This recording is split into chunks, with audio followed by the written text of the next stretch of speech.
Welcome to Wine with HR. I'm Jules. Hey there, I'm Trish. Lawyers turned HR professionals. Through our company, Monarch Endeavors, we guide employers through their oh shit moments with their employees. In this podcast, we will discuss some of the most common and commonly frustrating HR problems while enjoying our favorite adult beverage, wine. So sit back, grab a glass if you choose, and join us as we think about and drink about all things HR.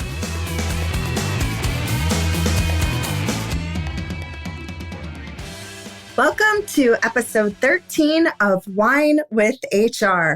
Today's episode is up, down, and sideways. Why managing in all directions is important. I am incredibly excited about this episode. Julie and I are always talking about relationships, making relationships, and this is just one more place where you're going to see those relationships really come to fruition. Why? Well, stick around and you'll find out. Hi, Jules. What's up? Hey, how are you? I was chuckling a little bit because I'm like, when are you never not incredibly excited to talk about whatever we're talking about? It's wonderful. Wow, you're right. I love what we do. I know. I love the energy. So I am doing well, but I am excited to be sharing a glass of wine with you and talking about managing in all directions, because I don't think a lot of people think about that. You know, we always think about the people we have to manage who are direct reports, but not so often the people that might be to the side of us or up, or even, as we will talk about, diagonally. So, got it coming from all directions. So, but of course, before we get into it, Trish, what you drinking? One of my favorites, Chateau Saint Michel. I think I may have, you know this.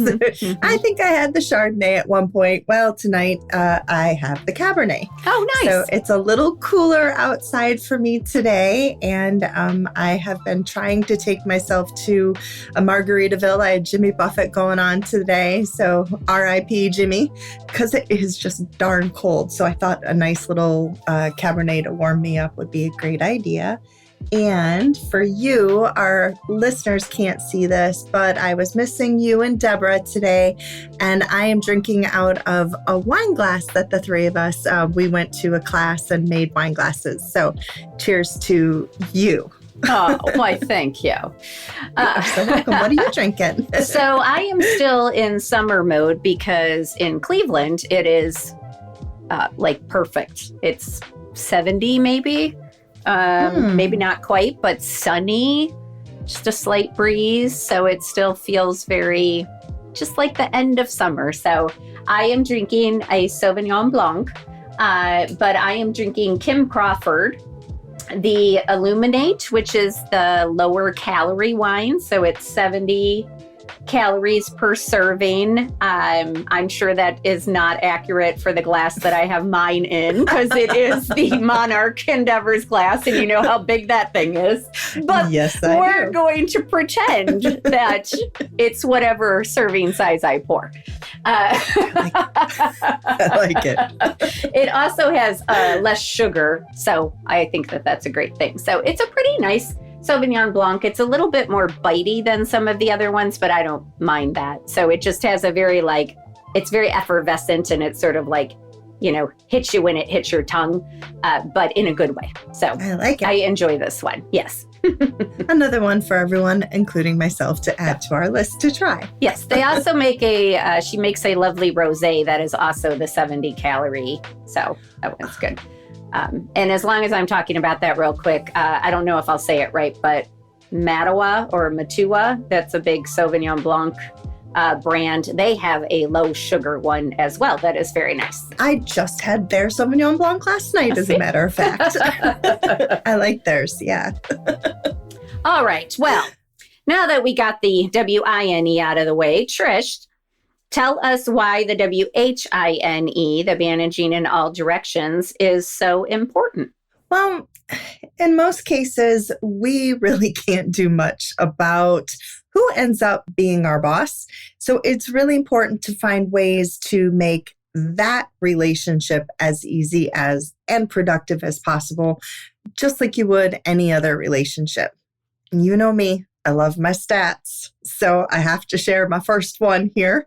According to a 2019 survey of 2,800 workers by staffing firm Robert Half, about 50% of respondents have quit a job because of a bad manager. 50%. That is a pretty incredible number. So we have to think about, do we want to quit and then have to start all over again? Or are there things that we can do to help things work a little bit better? Our bosses have a lot of influence over our career trajectory, right? So it's important to figure out how we can work with our bosses in order to set ourselves up for success, moving forward the best way possible. It's important then because managing sideways is important as well, because you want to be seen as a team player. No one wants to work with someone who throws them under the bus to get ahead. No. Huh. Everybody, and I can hear everybody out there going, yes. Even though we're not live, I can hear it in the future. I know that everybody's like, yeah, that's for sure.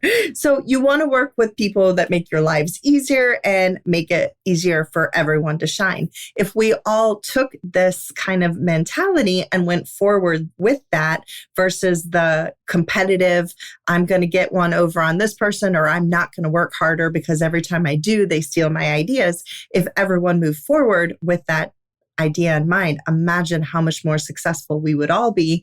And then ultimately, of course, the company as well.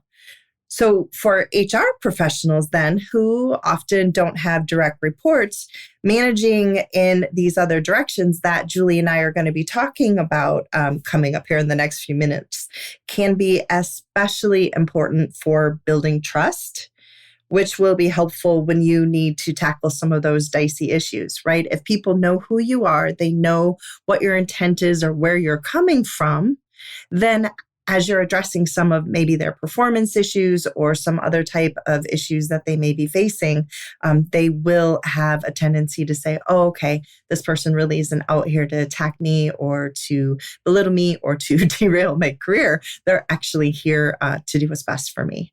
So I think those are some of my points regarding importance. What about you, Jules? Well, to build off what you just said, I think for HR professionals as well, you know, as you build those relationships and people start to trust you and they see that when they came to you with sort of a sticky problem and you helped them figure out a way out of it, that wasn't a directive, wasn't like, you must do this, but hey, what do you want to do? Let's see if we can get there. How can I help you? If you start doing that, then people are going to want to seek you out ahead of time to get that advice, which is in the end going to make your job a lot easier. So yes. We love coaching. yes. So I'm going to talk about managing in a couple different directions as well. So right now, I just want to talk about the importance and kind of introduce you to the topic. So the first one is managing higher. So this is actually managing up past your boss to your boss's boss. And this comes from a Harvard Business Review article. Now, obviously, that can get a little bit tricky because you don't want your boss to seem like you're stepping over him or her or them or going around them or, you know, trying to take their job. So we'll talk about what you can do to make sure that they don't get that impression. Then we have managing diagonally, which is, again, managing higher, but not at your boss's level, but at your boss's level with the people your boss works with. So like not somebody that you directly report to, but people on that same level.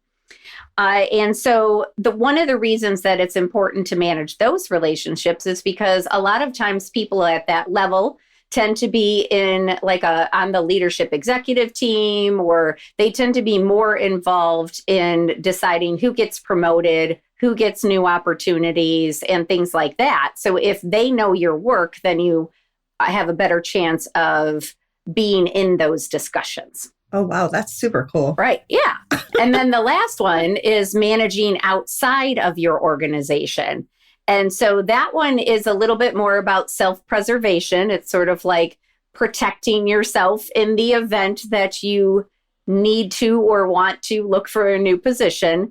But it also may allow you to find opportunities for collaboration or joint ventures that benefit your current position in your current company. So again, we'll talk more about all of these, but I wanted to introduce sort of those directions and the concepts of managing in those directions, because I think, as Trisha was saying, it's really important. The more relationships you can build, the more people who know your body of work and trust you as a valued resource, the better off you're going to be for charting your own path, either at that company or eventually when you decide that it's time to move on from there. And I would say the same thing applies to HR professionals in all these directions. Again, oftentimes HR folks don't have direct reports, so managing in all those other directions just sort of cements your value in the company. So with that, I'm going to turn it back to Trish for some tips on how to do all of this. Ooh, all right. I love giving tips. So the tips that I'm going to share are actually taken from a Wall Street Journal article, How to Manage Up at Work, by Allison Pohl, I believe is how you say it, Pohle. It is a March 18th article from 2021 for anyone who wants to follow up and check it out. I think the best point that is made in this article, and the one I want to make, is it's all about making your boss's life easier. Not just your boss's life, but as Julie said, maybe your boss's boss or someone who is on that same level of your boss. It's about making their life easier. Now, believe me, I do not mean that means bowing down to their every whim, but look for areas where maybe your boss struggles a little bit. And if you can find ways to help in those areas, I think your boss is going to be pretty grateful for your efforts. And now a lot of people are thinking, nope, there's no way I'm going to do that. My boss is going to take advantage of it. My boss is never going to give me credit. Well, don't forget, if it's in writing, it definitely happened. And if it's not in writing, it didn't. Yeah. So make sure that you are following up. Send the email and just say, hey, boss man or boss woman, like to make sure that you got that idea that I sent to you. I really think it would be very helpful in our future or in our growth or in this particular environment that we're working in at the moment. However you want to say it, whatever fits best for you. You're not doing anything other than saying, hey, don't forget about me. I'm here, right? More importantly, though, we all could use a little help. And if you're supporting your boss and maybe you have weaknesses, your boss may in turn turn around and support you, or maybe one of your coworkers, or maybe someone at a level who's lower than you.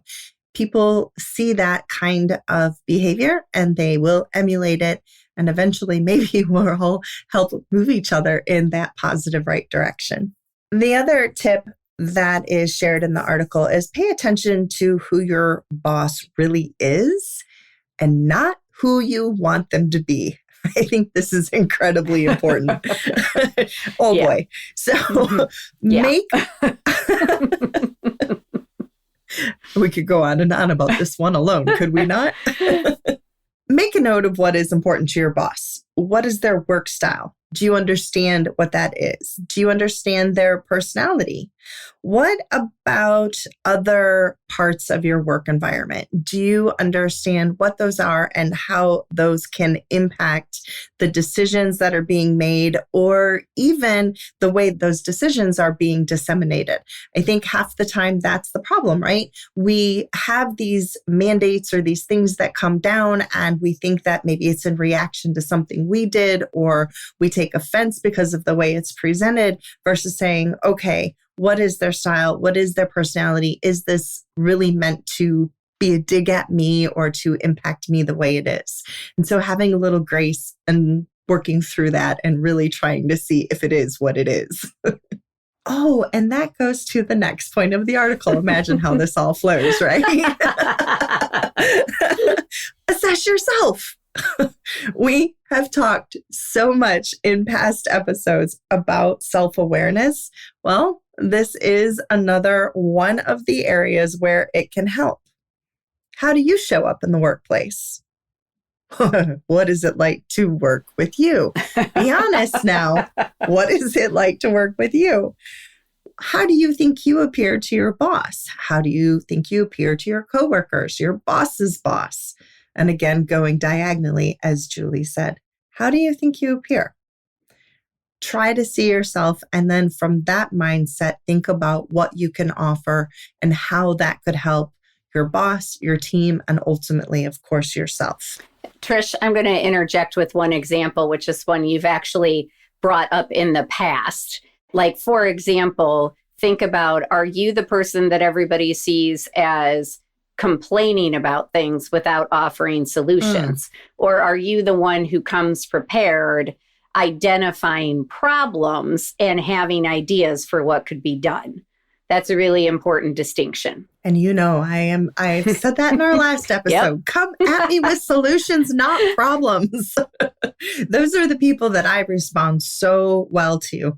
You come up with an idea, even if it isn't the one that we end up choosing. The fact that you took the time and put in the energy to try to find a solution, I'm completely stoked about.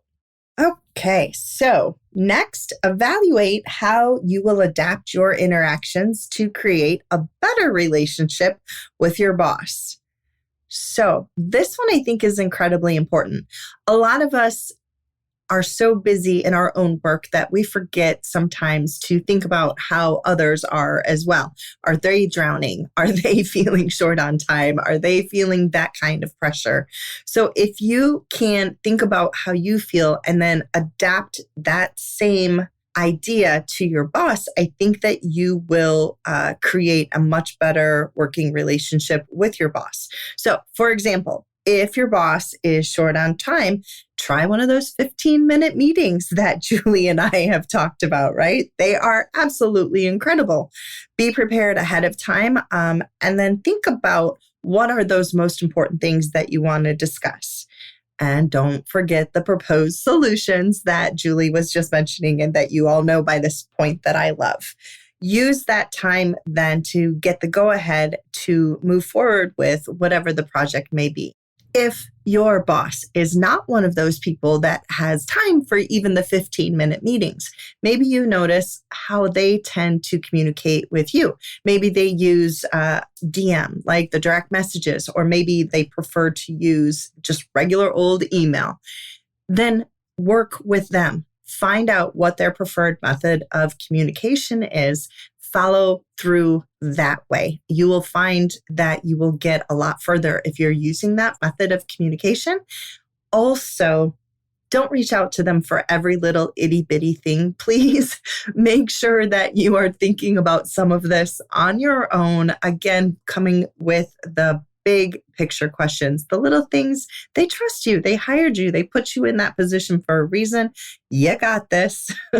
Save those 15-minute meetings, DMs, etc., for those big picture items. Hey, Trish, can I interject one more time? Always.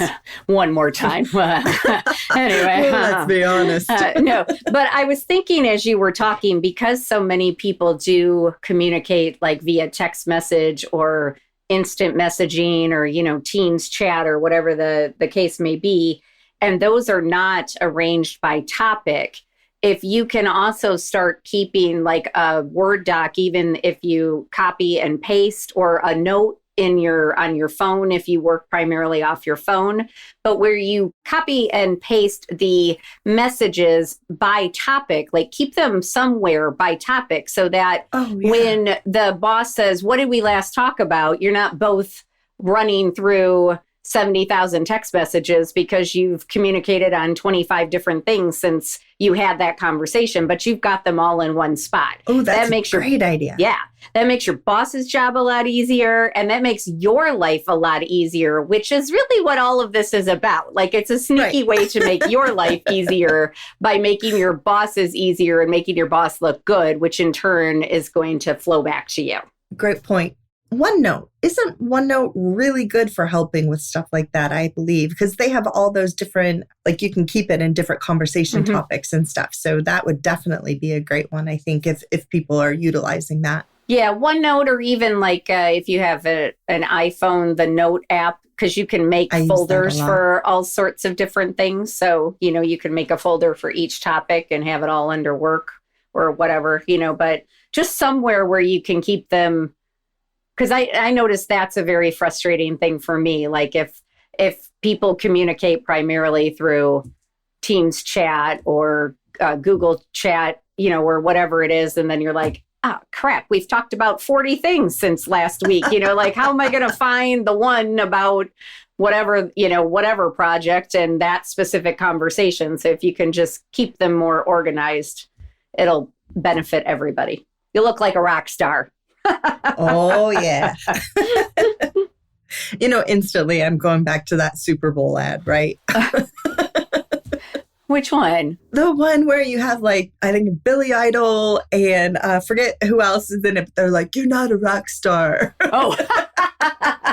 This is what a rock star does. And they're incredibly funny. And they have to do, I think it's actually some sort of an HR software or people management software, if I'm not mistaken. I can't remember for sure, but. How funny. Great careers are forged out of great relationships. Your success, whatever your field, relies and thrives on the support and insights of others. I'm Andy Lapata, an author and speaker on the power of professional relationships. In the Connected Leadership podcast, I have the privilege of interviewing people from around the world to understand the relationships that have made a difference on their journey and how their insights can help you. From Nobel Prize winners to Olympians, from NASA astronauts to peace campaigners, my guests have shared some captivating moments from their lives and careers. Combined with experts from leading universities, cutting-edge authors and giants of business, the Connected Leadership podcast aims to inspire, educate and entertain. Every single bit of time that you can save, then you can use that time to move forward with and keep the project moving, right? That is our ultimate goal. Again, making your boss look good, making you look good. Every single one of those things that we mentioned can, as I said, as we went along, help with that sideways approach as well. With managing sideways, think about how can our departments work together to make both of our jobs easier. There are tons of times that Julie and I have worked with various clients, and it is amazing how you have two separate departments who really, really want the same thing, but they just don't communicate the same way. And if you can get everyone understanding how it is that the other department communicates, what works best for them, again, going back to that best method of communication, you can really set all of the departments up for success and have everyone then kind of singing your praises. So we love that. HR professionals, how would you use this? It's the same exact way that we were talking to our managers or to our just general employees.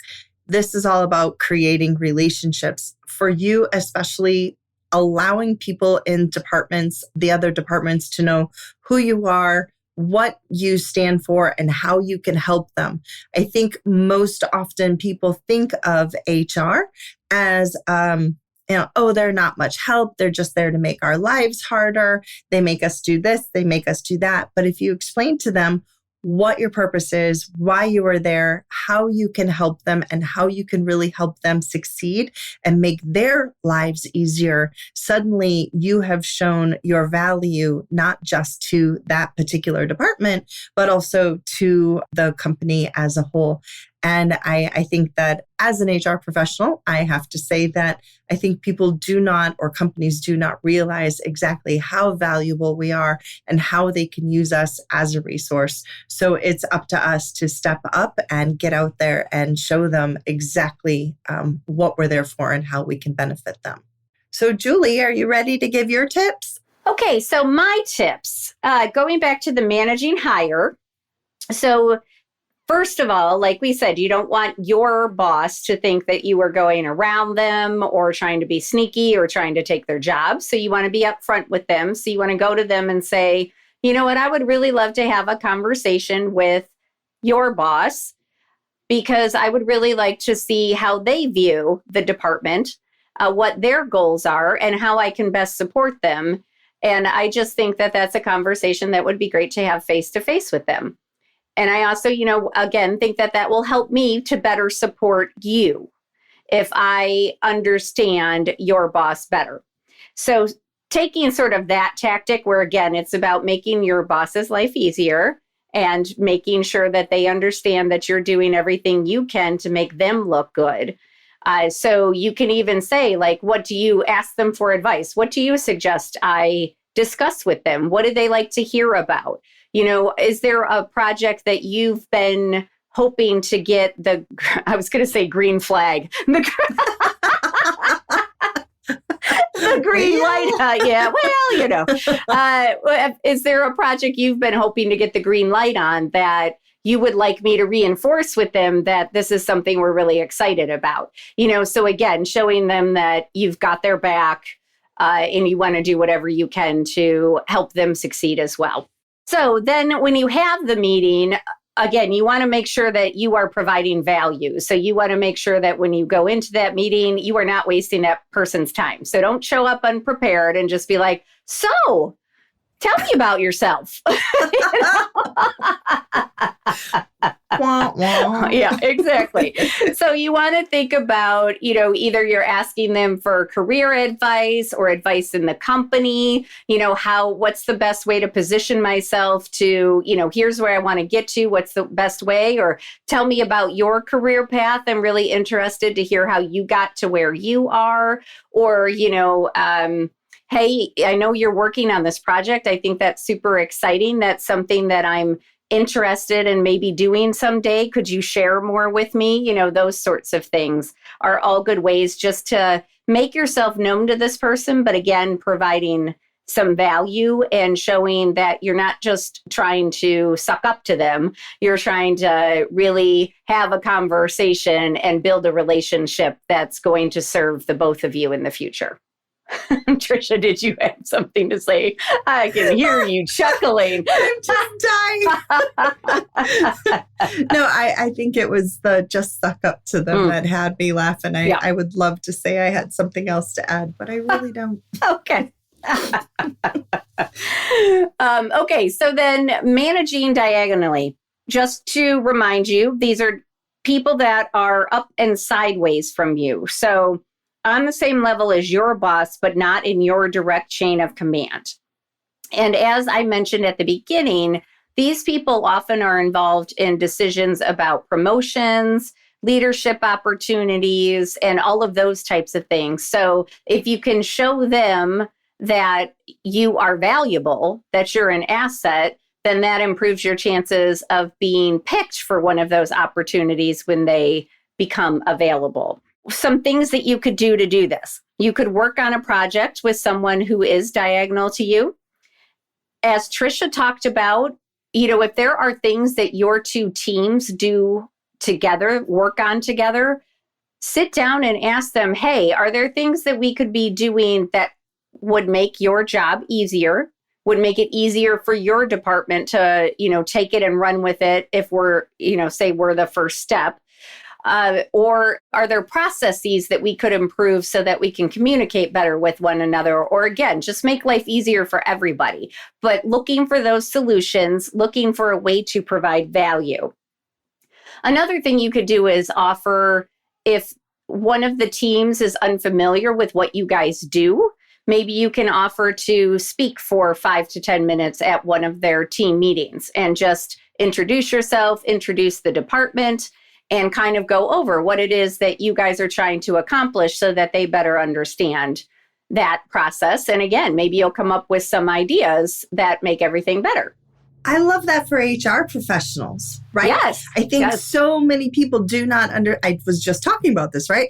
So many people do not understand what we do or how we are there to benefit them, the organization, and how we can really be utilized as a resource or even a tool to help of the useful variety, right? I was just going to say that. I knew you were. To help improve their departments, to make them work better, to run better, and to help them communicate even with each other better. So I like that one a lot. Yes. So do it. Do it. HR, come on. Show them why we are, I was going to say why we're boss, but boss ladies, boss men. Yes. Bosses all the way around. Okay. So then the last one is managing outside. And again, this is from a Harvard Business Review article. We'll put the links to the articles in the show notes for you. But managing outside. So again, this is outside your organization. We can all use mentors and confidants outside of our own workplaces. So you don't want to force it. You want it to kind of be a natural connection. So look for those people that you naturally connect with. So it might be a customer. Maybe you have a client or a customer and you're just like, every time you have to call them, you get kind of excited about it. You end up talking for, 20 or 30 minutes longer than you're supposed to. Well, then ask that person to meet for coffee or lunch. And again, you can use it to say like, hey, I want to get a better understanding of exactly what it is you guys do. Or, hey, could I come out and observe your activities for a day or a half a day or something like that? Just, I want to better understand the process so I can better serve you.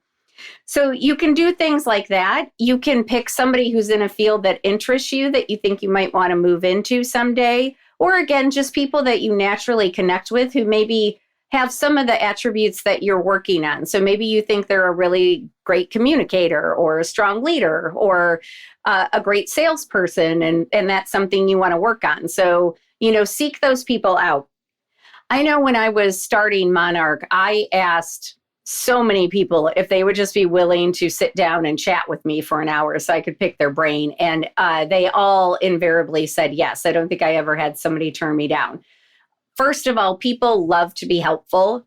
And they also love to talk about their own journeys. So I wouldn't be shy about asking people to sit down and talk with you, because most of the time they're going to be willing to do so. I would say just be prepared with questions, right? Exactly. You ask your questions, they will answer, and they will answer. And like Julie said, people love to talk about themselves and their journeys. So be prepared to ask those questions that really get you that useful information that you can use. Yes. And one great one to always just stick in there is, how can I better support you? One of my favorites. Yep.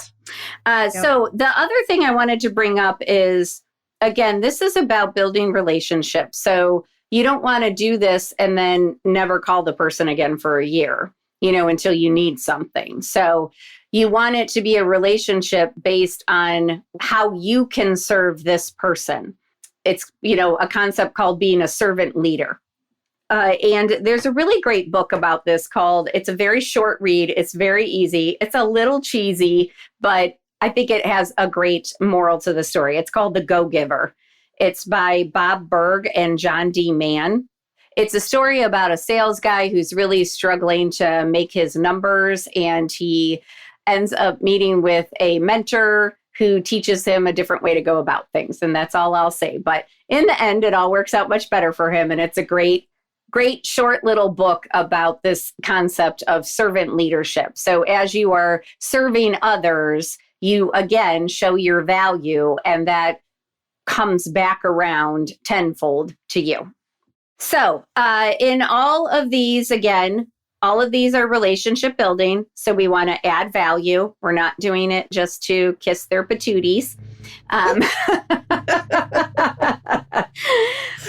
again, for HR professionals, you can do this across the organization.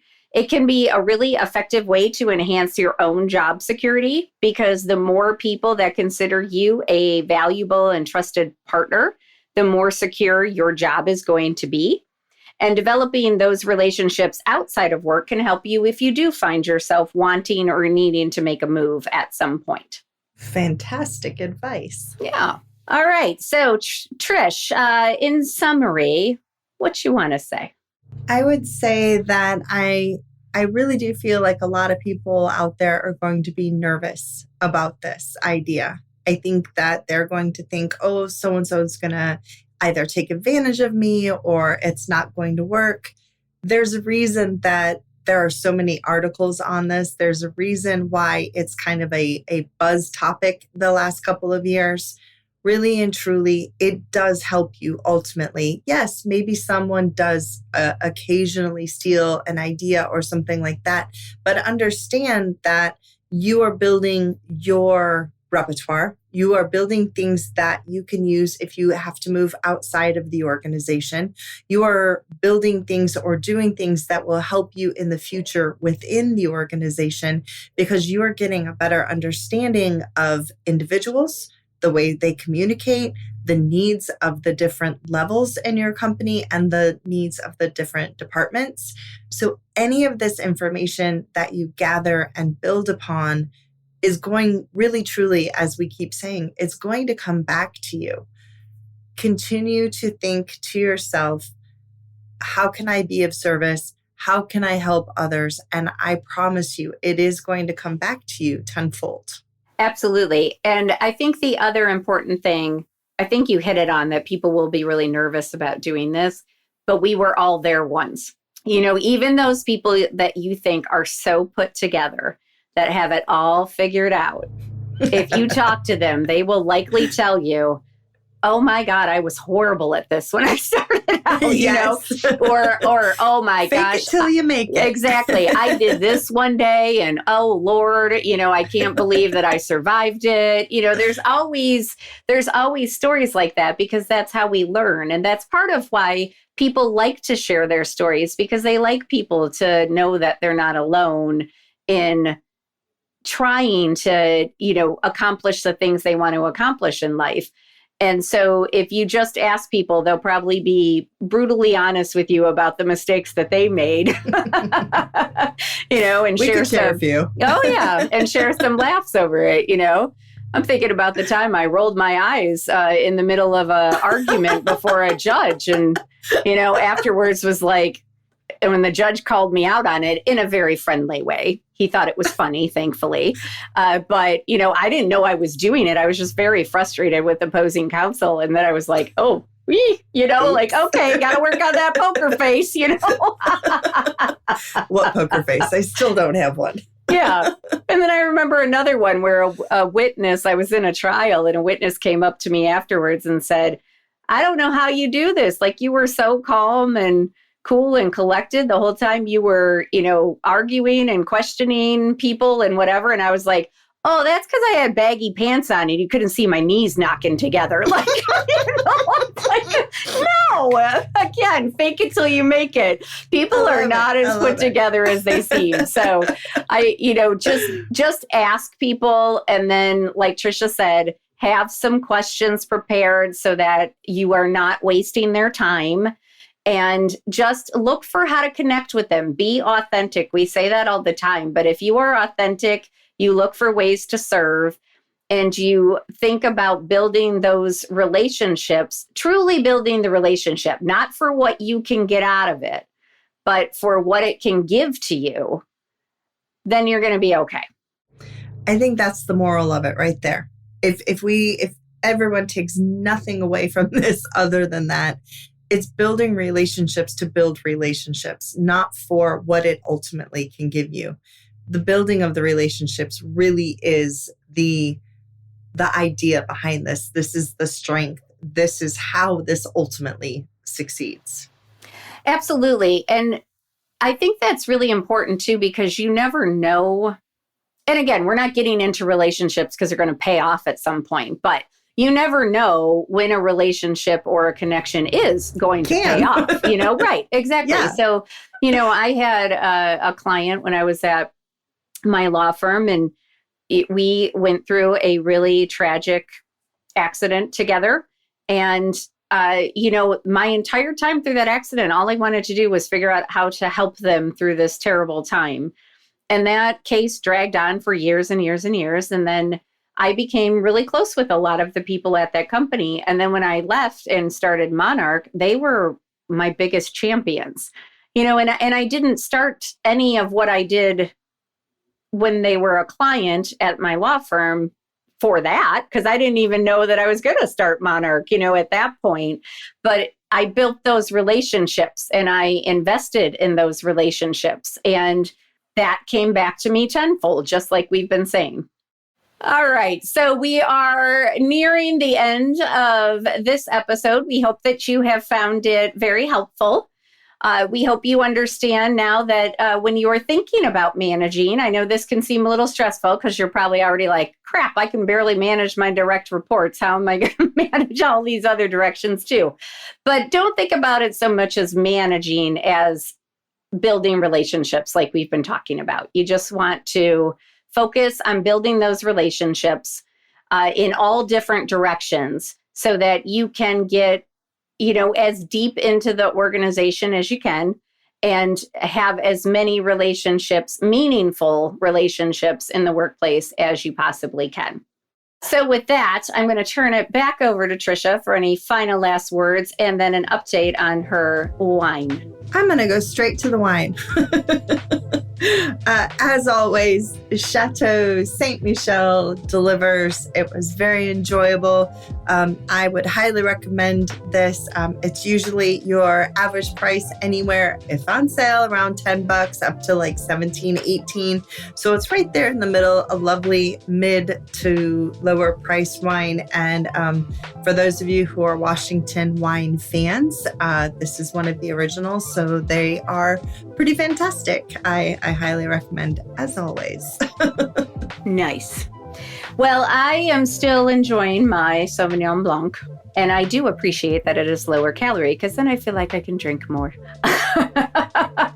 Does it really make a difference? Yeah, but it makes me feel better somehow. So I got you. Okay. That counts. Yeah. It does count. And it is from New Zealand. I didn't say that, but that is very important when you are drinking Sauvignon Blancs. I went to a wine fest this weekend and I was sampling some wines and they had a Sauvignon Blanc and the guy asked me, are you a New Zealand or a Californian? I said, New Zealand. He's like, then you won't like this. And I said, thank you very much. Oh, that was nice of him to be so honest. It was very nice of him. Yes. So, did you try it anyway? No. No, I went with the rosé. Oh, no, you know what I did? Yeah. Sorry. Forgot. It was a wine fest. I had a lot of samples. I did try it and no, I didn't like it very much because it's just different, very different. Not as citrusy. I prefer the citrus, that kind of bite and that grapefruity and yeah. Yeah, exactly. All right. Well, thank you everybody for joining us for this episode of Wine with HR. We, as always, we welcome your wine recommendations. Come on, send us some, please. Yes, we need more wines to drink. And we welcome your questions, comments, future topics, anything you want to tell us. We're excited to hear all of it. But with that, we will leave you. This is a little bit of a shorter one, so you get a little reprieve from us talking our faces off. This time. Yeah, this time. But we look forward to catching you on the next episode. And don't forget to find us wherever you get your podcasts and spread the word. Have your friends join. Make it a group event. Have group wine night with Wine with HR. They could totally do that. And then send us what each person thought of the wine that they tried. Oh, I love it. How cool would that be? I love it. That's a great idea. Kind of like a book club, but it's a wine club. Perfect. You don't even need WHINE and WINE. Yes. And you don't even need to read a book. Easy breezy. Ding, ding. All right. Until next time, cheers. Cheers.